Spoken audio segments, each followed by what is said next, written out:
Bienvenue, c'est l'heure des actus. Cette semaine, nous étions présents à l'arrivée du nouveau véhicule de la police municipale. Présentation dans ce journal. L'établissement public de santé d'Alsace du Nord nous ouvre ses portes, nous ferons la visite des locaux. Mais tout de suite, une petite annonce de ce qui vous attend la semaine prochaine.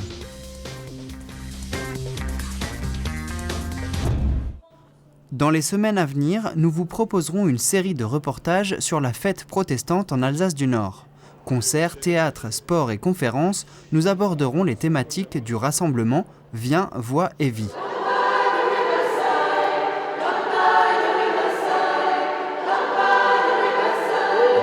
Avec les principaux acteurs de cet événement et les images de TV3V et de TVN, vous pourrez voir ou revoir les faits marquants du week-end.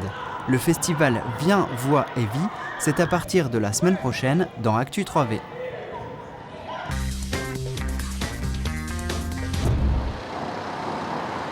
La police municipale de Reichshoffen se met au courant.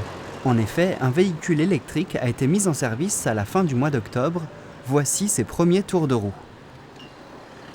Comme nous sommes dans une démarche de développement durable de manière générale au niveau de la commune, nous avons donc pris la décision de remplacer le véhicule communal police par un véhicule électrique et de prendre le véhicule communal police et de l'intégrer dans l'espace vert. Le véhicule aux couleurs de la police est équipé de tous les accessoires. Il est adapté au faible kilométrage journalier nécessaire.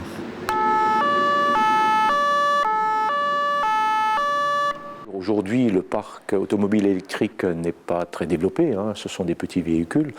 Le jour où nous pourrons avoir des véhicules utilitaires de plus grand volume, il est évident que la commune continuera à adapter son parc automobile aux véhicules électriques.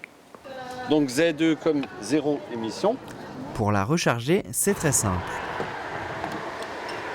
Voilà, donc on enclenche ça et on met ça chez soi, dans son garage ou sur n'importe quelle prise de 120. Le véhicule ne fait pas de bruit, mais vous le remarquerez sûrement très prochainement dans les rues de Reichshoffen.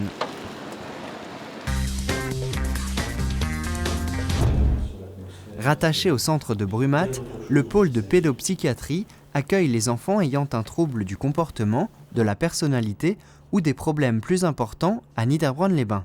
L'EPSAN, l'établissement public de santé d'Alsace du Nord, se divise en plusieurs secteurs géographiques, avec des hôpitaux de jour ou comme ici, un centre médico-psychologique.